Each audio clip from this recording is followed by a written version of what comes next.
Student, आज अपन start करने जा रहे हैं कक्षा 8 हिंदी विषय। और आपकी बुक निकाल लीजिए बसंत में आप निकालोगे पाठ 7 पेज नंबर 37। और आज अपन चर्चा करेंगे हजारी प्रसाद द्विवेदी जी के द्वारा लिखित क्या निराश हुआ चाहे। यानी हजारी प्रसाद द्विवेदी का जन्म और कहाँ हुआ और कौन सी जगह पे हुआ, निकाल लीजिए पेज नंबर 37। तो हजारी प्रसाद द्विवेदी जी का यहाँ जन्म 1907 में आर.के. दुबे का छपरा बलिया उत्तर प्रदेश में हजारी प्रसाद द्विवेदी जी का जन्म हुआ। उनके द्वारा तो कहाँ हुआ हजारी प्रसाद द्विवेदी का 1907 में आर.के. दुबे का छपरा बलिया, जिला बलिया और राज्य क्या उत्तर प्रदेश में उनका जन्म हुआ। और उनका जो निधन हुआ वो 1979 में, यानी 1979 में। यहाँ पर हजारी प्रसाद द्विवेदी जी के द्वारा लिखित अनेक निबंध और आलोचना भी लिखी है, जिनमें आती है अशोक के फूल और कुटच, कल्पतरु, बाणभट्टी, आत्मकथा और चारुचंद्र, अनामदास का पोता और पुनर्वा, उनके द्वारा लिखित ये निबंध संग्रह है। उसके बाद में उनके द्वारा जो आलोचनात्मक साहित्य लिखे गए थे, हिंदी साहित्य की भूमिका और हिंदी साहित्य का उद्भव व विकास। तो उसके बाद में उन्होंने कवि इनकी 3 आलोचनात्मक रचनाएं लिखी। उसके बाद में आता है यहाँ पर अपन पढ़ेंगे हजारी प्रसाद द्विवेदी जी के द्वारा लिखित क्या निराश हुआ जाए। तो निकाल लीजिए पेज नंबर 37। मेरा मन कभी कभी बैठ जाता समाचार पत्रों में ठगी, डकैती, चोरी, तस्करी। यानी कवि क्या कहना चाहता है और भ्रष्टाचार समाचार से भरे रहते हैं कि कवि क्या कहना चाहता है कि मेरा मन कभी कभी उदास हो जाता है कि जब मैं इन समाचार पत्रों में ऐसी खबरें देखता हूँ भ्रष्टाचार की और किसकी, चोरी की, डकैती की आदि जो खबरें देखता हूँ, तो मेरा मन क्या होता है, विचलित हो जाता है। मेरा मन क्या होता है, विचलित हो जाता है। जो चोरी डकैती की देश में वो क्या ऐसा संकट क्या आ गया है। तो यहाँ पर लोग एक दूसरे पर आरोप और प्रत्यारोप कर रहे हैं, एक दूसरे पर क्या कर रहे हैं, आरोप और प्रत्यारोप, यानी एक दूसरे को दोष दे रहे हैं। इस प्रकार कवि मेरा मन कभी बैठ जाता समाचार पत्रों में ठगी, डकैती, चोरी, तस्करी और भ्रष्टाचार के समाचार भरे रहते हैं। आरोप और प्रत्यारोप में कुछ ऐसा वातावरण बन गया है कि लगता है देश में कोई ईमानदारी आदमी ही नहीं रह गया। हर व्यक्ति सत्य की दृष्टि से देखा जा रहा है। जो जितने ही ऊंचे पद पर हैं उनमें उतने ही अधिक दोष दिखाई देते हैं। यानी कि आज की इस दुनिया में जो लोग जितने ऊंचे पद पर हैं उनमें उतने ही दोष दिखाए जा रहे हैं, उनमें उतने ही दोष मानते हैं लोग। तो ऐसी घटनाओं को देखकर कवि का मन कैसा हो रहा है, कवि का मन विचलित हो रहा है, यानी कि मन हो रहा है कि इस देश को हो क्या। एक बहुत बड़े आदमी ने मुझसे एक बार कहा था कि इस सुखी वही है जो कुछ नहीं करता, जो कुछ भी करेगा उसमें लोग दोष खोजने लगेंगे, उसके सारे गुण भुला दिए जाएंगे, दोषों को बड़ा चढ़ाकर दिखाया जाने लगेगा। दोष किसमें नहीं होते, यही कारण है कि हर आदमी दोषी अधिक दिख रहा है और उन्हीं कम। ये बिल्कुल ही नहीं। स्थिति अगर ऐसी है तो निश्चित ही चिंता का विषय।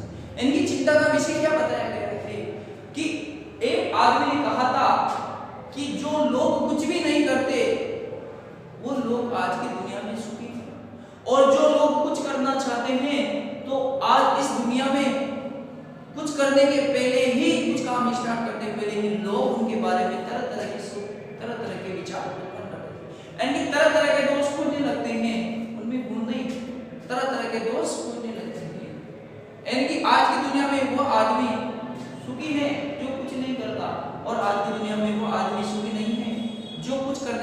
कोशिश करता है तो उसके लोग तरह तरह के दोष ढूंढने लग जाते हैं। क्या यही भारतवर्ष है? कभी आगे क्या कहता है, क्या यही भारतवर्ष है जिसका सपना तिलक और गांधी जी ने देखा? रविंद्रनाथ ठाकुर, मदन मोहन मालवीय का महान संस्कृति का सभ्य भारतवर्ष की अतीत की गहवर में डूब गया। आर्य और द्रविड़, हिंदू और मुस्लिम, यूरोपीय और भारतीय आदर्शों का मिलन भूमि मानव महान समुद्र क्या सूख ही गया। मेरा मन कहता है कि ऐसा हो नहीं सकता। हमारे महान मनीषियों ने जो सपनों का भारत है वो रहे। इनकी जो सपना किन्होंने देखा था? महान पुरुषों ने, जिन्होंने अपने भारतवर्ष को आजादी दिलाई थी। गांधी जी ने, सुभाष चंद्र बोस ने, तिलक ने और आदि नेताओं ने, मदन मोहन मालवीय आदि नेताओं ने जो संघर्ष किया था, जो भारत का एक सपना देखा था, महान भारत का, सुख शांति वाला भारत का जो सपना देखा था, वो आज टूट नहीं सकता। इनकी आज भी इस यहाँ पर वो लोग विद्यमान हैं जो भारत को सभ्य बनाने की कोशिश करते हैं और जो लोग भारत को चोरी डकैती आदि दुर्घटनाओं में वापस गुलाम बनाना चाहते हैं तो उनको मिटाने की कोशिश करते हैं। आज भी वो लोग मौजूद हैं, कोई ना कोई लोग मौजूद हैं जो अच्छे विचार, अपने मन में अच्छे विचार रखते हैं, यानी कि जो लोग कुछ करना चाहते हैं उनके प्रति उनके गुणों को देखते हैं, उनको दोषों को नहीं। आज भी लोग हैं, कोई लोग होंगे जो ये दोषों को देख रहे हैं और कोई लोग होंगे जो गुणों को देख रहे हैं। तो उनके मन में ये विचार नहीं आना चाहिए, गलत मन में भावना नहीं आनी चाहिए कि हम जो कुछ करना चाहते हैं तो लोग हमारे प्रति क्या दोष देखेंगे। इनकी कुछ करने की कोशिश करो, लेकिन जो करेगा वही तो गलती करेगा और जो कुछ नहीं करेगा वो क्या गलतियां करेगा। अब गलती से तो आदमी सीखेगा, अगर गलतियां नहीं करेगा तो आदमी कैसे सीख पाएगा? अगर आप किताब पढ़ोगे नहीं तो आप सीख कैसे पाओगे? पढ़ने की कोशिश करो तो एक बार गलती होगी, दो बार गलती होगी, तीसरी बार, एक दिन आपसे बिल्कुल गलती होना कम हो जाएगी, यानी कि गलती बंद हो जाएगी। गलतियां नहीं होगी तो आप सीखने की कोशिश करोगे तो गलतियां नहीं होगी। उसी प्रकार कि इस देश में भी वो आदमी हैं जो देश का भला चाहते हैं, वो नहीं, और कोई आदमी है जो देश को भला नहीं चाहते। यानी कि लोग आज उन आदमियों जो कुछ कर रहे हैं तो उनके गुणों को देख रहे हैं। आज भी जो उन महान मुनियों और ऋषियों ने जो सपना देखा था वो आज भी इस भारत में है, इस भारत में वो लोग विद्यमान हैं। यानी कि कभी अपने मन में सोचना ये चाहिए। यहाँ पर अनेक जातियां भी आई थी जिसमें द्रविड़ है, हिंदू है, मुस्लिम है, अनेक जातियां जो यहाँ पर आकर जो उनके संस्कार हैं, लोगों को संस्कार दिए, तो उन संस्कारों को आज भी यहाँ महान पुरुषों के जो जीवनियां हैं, उनकी गाथाएं आज भी यहाँ वो विद्यमान है। तो आज भी हमारा एक भारतवर्ष, एक भारत महान है। तो यह सही है कि इन दिनों कुछ ऐसा माहौल बना है कि ईमानदारी से मेहनत करके जीविका चलाने का निरही और भोले भाले श्रमजीवी पिस रहे हैं और झूठ तथा फेंक के रोजगार करने वाले फल फूल रहे हैं। कि हाँ, यह बात तो सही है कि आज जो वातावरण बना हुआ है वो भ्रष्टाचारी वातावरण बना हुआ है। लोग ईमानदारी से जीवन जीने वाले को क्या कर रहे हैं? उसको पीस रहे हैं, बेचारे उसका शोषण कर रहे हैं। जो ईमानदारी से जीवन यापना कर रहा है, जो गरीब लोग कमा कर खा रहा है, तो ये क्या करते हैं? अमीर लोग उनका शोषण कर रहे हैं। और जो बेईमानी से, अप्रेम से जो रोजगार कर रहे हैं वो फल फूल रहे हैं, यानी वो बड़े होते जा रहे हैं। जो बेईमानी से काम कर रहे हैं वो लोग तो फल फूल रहे हैं, यानी कि वो बड़े होते जा रहे हैं, सुख सुविधा से भरपूर हैं। और जो लोग ईमानदारी से काम करते हैं वो लोग दुखी हो रहे हैं, यानी कि वो लोगों का शोषण किया जा रहा है। सच्चाई केवल भीरू और बेबस लोगों के हिस्से में पड़ी है, और सच्चाई किन लोगों के? जो गरीब लोगों के हिस्से में पड़ी है। ऐसी स्थिति में जीवन के महान मूल्यों के बारे में लोगों की आस्था हिलने लगी है, और ऐसी स्थिति में जो यहाँ के लोग सोचते हैं तो उनकी आस्था केवल डगमगाने लगी है।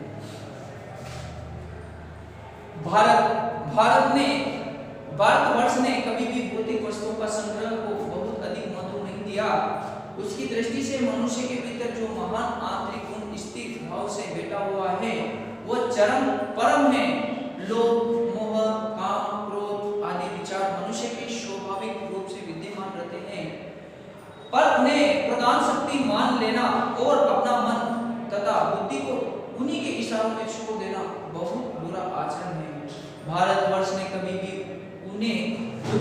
माना, उन्हें सदा संयम के बंधन से बांधकर रखने का प्रयत्न किया, परंतु भूख की अपेक्षा नहीं की जा सकती, बीमार के लिए दवा की अपेक्षा नहीं की जा सकती, गुमराह के ठीक रास्ते पर ले जाने के लिए उपायों की उपेक्षा नहीं की जा सकती।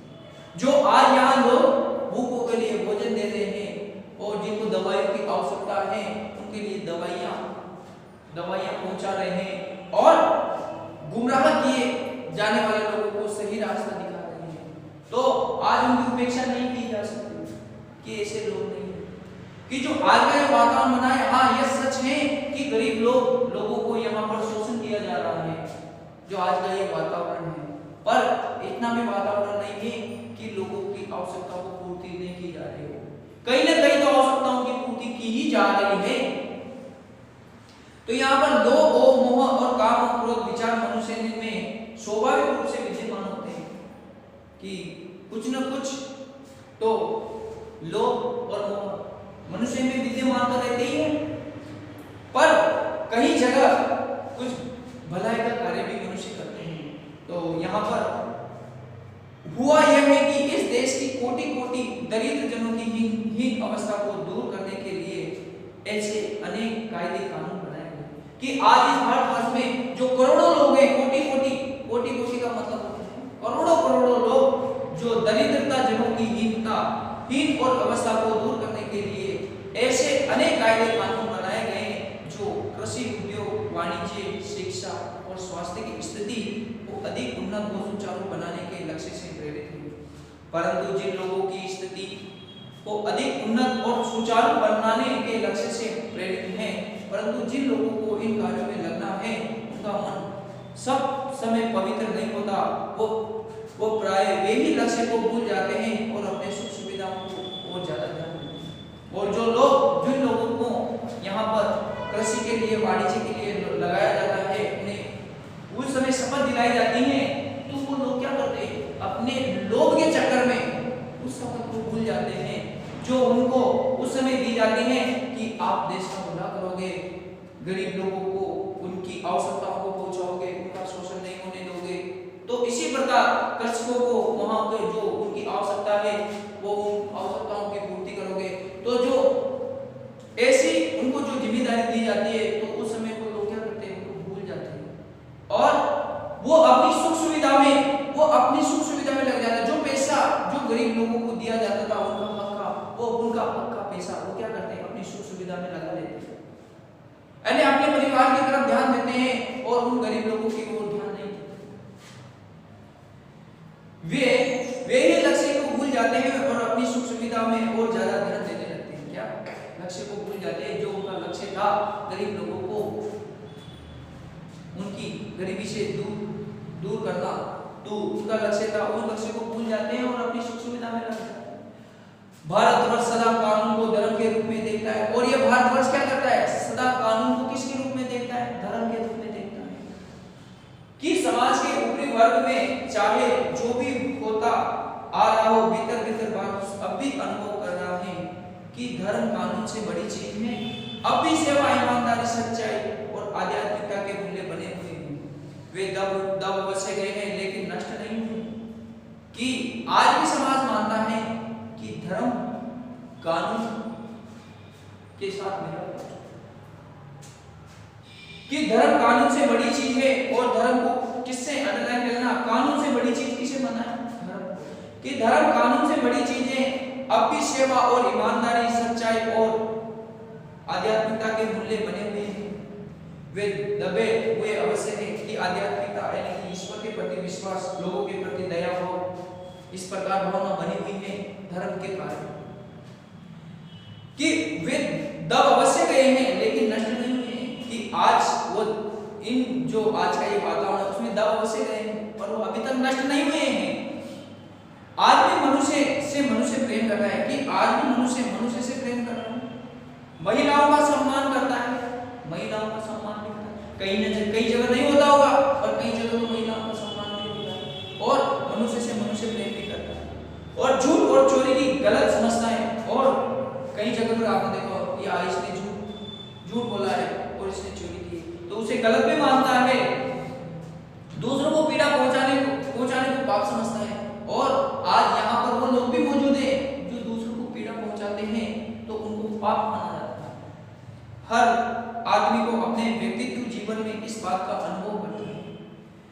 समाचार पत्रों में भ्रष्टाचार के प्रति इतना आक्रोश है, वो ये ही साबित करता है कि हम ऐसी चीजों को गलत समझे कि जो वो समाचार पत्रों में जो भ्रष्टाचार और चोरी डकैती के बारे में वो यही आरोप करता है कि लोग सही को सही मानते हैं, इनकी जो चोरी की है उसे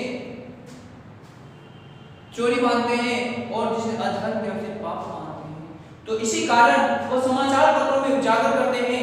तो ये सही है कि समाचार पत्रों में कोई गलत चीजें नहीं छपती, चीजों को गलत समझते हैं, समाज में उन तत्वों की प्रतिष्ठा कम करना चाहते हैं जो गलत तरीके से धन और मान संग्रह करते हैं। और जो लोग गलत तरीके से धन को संग्रहित करते हैं, इकट्ठा करते हैं, तो उन्हें बताने के लिए उन समाचार पत्रों के माध्यम से लोगों को जनता के बीच में उजागर करना चाहते हैं।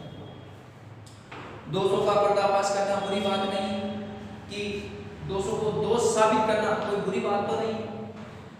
बुराई ये मालूम होती है कि किसी के आचरण में गलत पक्ष का उद्घाटित करके उसमें रस लिया जाता है, और बुराई ये मालूम होती है कि किसी का गलत पक्ष उद्घाटित करके उसमें रस लेना ये बुराई है। और दोषों उद्घाटन के एकमात्र कर्तव्य को मान लिया जाता है।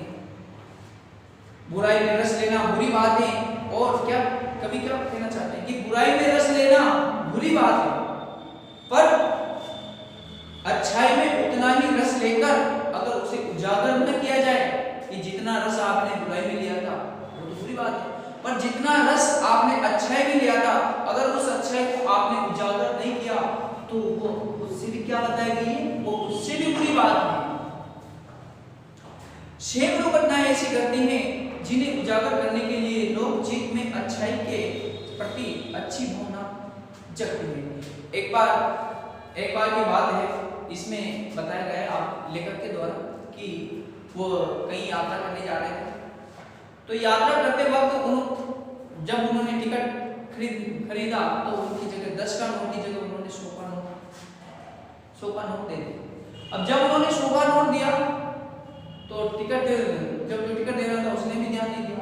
तब टिकट देने वाले टिकट मास्टर ने जब उसे देखा कि वो मेरे को 100 का नोट देके चला गया, तो शक्ल तो पता था कि जो टिकट ले रहे कवि की शक्ल उनको पता थी, तो उसको वो ढूंढता हुआ कवि, जब सभी चेहरों को ढूंढता हुआ कवि जब वो जनरल डिब्बे में पहुंचा तो सामने ही कवि बैठा हुआ था। यानी कि जो टिकट मास्टर था वो ढूंढता हुआ कवि को वहां पहुंचा, वो वहां उनका चेहरा पहचान लिया और पहचान कर उन्हें क्या 90 रुपए वापस लेकर को दे दिए। तो जब वो ईमानदारी, तो आज भी ईमानदारी मौजूद है, नहीं तो 10 का नोट दिया था गया भाई, 10 की जगह 100 का नोट आ गया। अगर ईमानदार नहीं होता टिकट लेकर तो क्यों कभी को 100 रुपए वापस देते। तो यही एक आपकी इसमें जो पुस्तक में है वो ऐसी एक घटना है। चलो, एक बार रेलवे स्टेशन पर टिकट लेते हुए गलती से मैंने 10 के बजाय 100 रुपए का नोट दे दिया। जल्दी गाड़ी में आकर बैठ गया। थोड़ी देर में टिकट बाबू उन दिनों के सेकंड क्लास के डिब्बे में हर आदमी का चेहरा पहचानता हुआ उपस्थित हुआ। उसने मुझे पहचान लिया बड़ी विनम्रता से, साथ मेरे हाथ में 90 रुपए दिए और बोला, ये बहुत गलती हो गई थी, आपने भी नहीं देखा और मैंने भी नहीं देखा।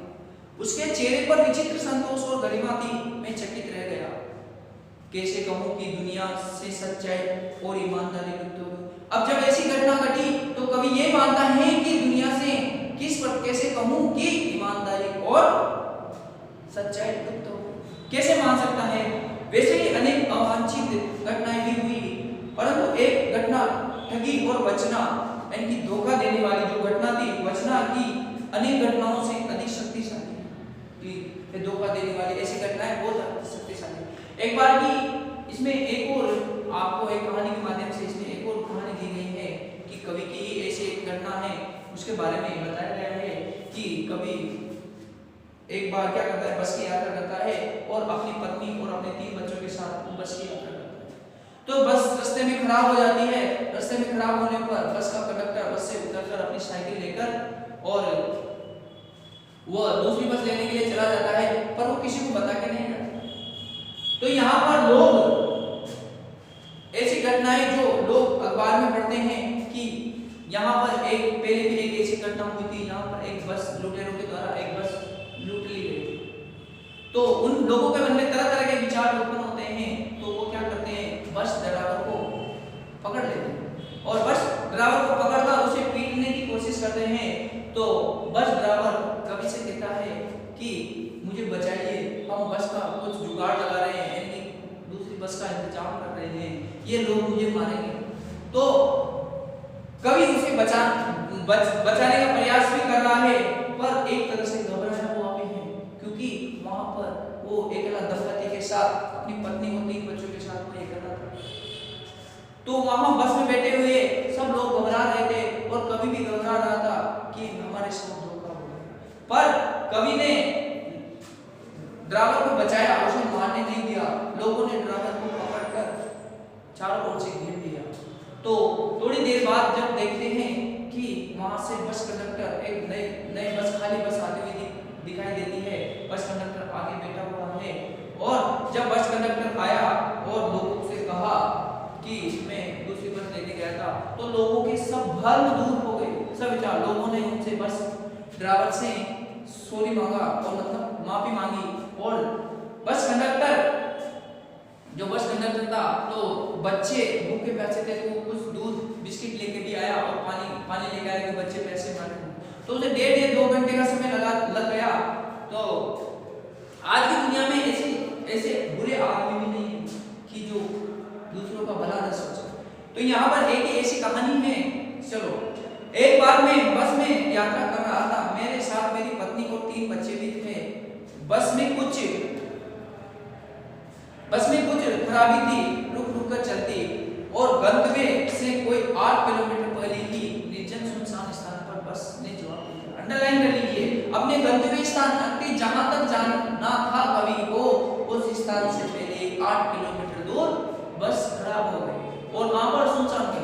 रात के कोई 10 बजे होंगे। कितने बजे होंगे? रात के 10 बजे होंगे। बस में यात्री घबराए गए और कंडक्टर उतर गया, एक साइकिल लेकर चला गया। लोगों ने संदेह हो गया कि हमें धोखा दिया जा रहा है। बस में बैठे लोगों ने तरह तरह की बातें शुरू कर दी।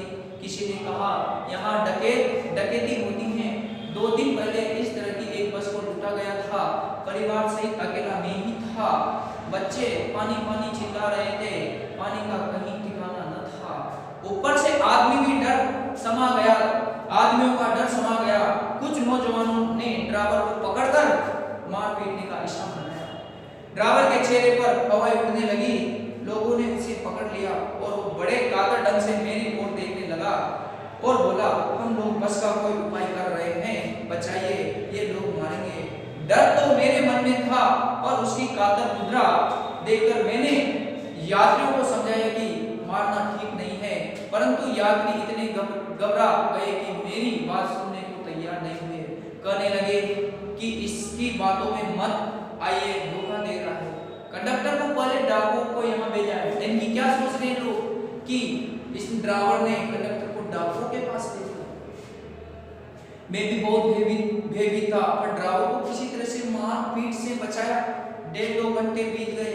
मेरे बच्चे भोजन और पानी से व्याकुल थे। मेरे और पत्नी की हालत बुरी थी। लोगों ने ड्राइवर को मारा तो नहीं, पर उसे बस के उतारकर एक जगह घेर रखा।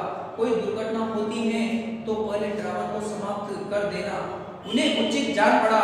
मेरे गिड़गिड़ाने पर कोई विशेष असर नहीं पड़ा। इसी समय क्या देखता हूँ कि एक खाली बस चली आ रही है, उस पर हमारा बस कंडक्टर भी बैठा हुआ है। उसने आते ही कहा, अड्डे से नई बस लाया हूँ, इस बस पर बैठिए, वह बस चलाने लायक नहीं है। फिर मेरे पास आया और लोटे में पानी और थोड़ा दूध लेकर आया। बोला, पंडित जी, बच्चों का रोना मुझसे देखा नहीं गया, वो दूध मिल गया तो थोड़ा लेकर आया। यात्री फिर जान में जान आई। उस सबने उन्हें धन्यवाद दिया और ड्राइवर से माफी मांगी और 12 बजे से पहले ही सब लोग बस अड्डे पर पहुंच गए। ड्राइवर से माफी मांगी और 12 बजे से पहले लोग वहां पहुंच गए बस अड्डे पर, जिन्हें वहां जाना था। कैसे कहूं कि मनुष्यता एकदम समाप्त हो गई। कैसे कहूं कि लोगों की दया और माया रही नहीं गई। जीवन में जाने कितनी ऐसी घटनाएं हुई हैं जिनमें भी भूल नहीं नहीं सकता, ठगा भी गया हूँ, धोखा भी खाया है, परंतु बहुत कम स्तरों पर विश्वासघात नाम की कोई विश्वासघात नाम की चीज मिलती है। केवल उन्हीं बातों का हिसाब रखो जिनमें धोखा पाया है, जो जीवन में कष्टकर हो जाएगा, परंतु ऐसी घटनाएं भी बहुत कम नहीं है जब लोगों ने अकारणीय सहायता की है, निराश मन में ढांढस दी।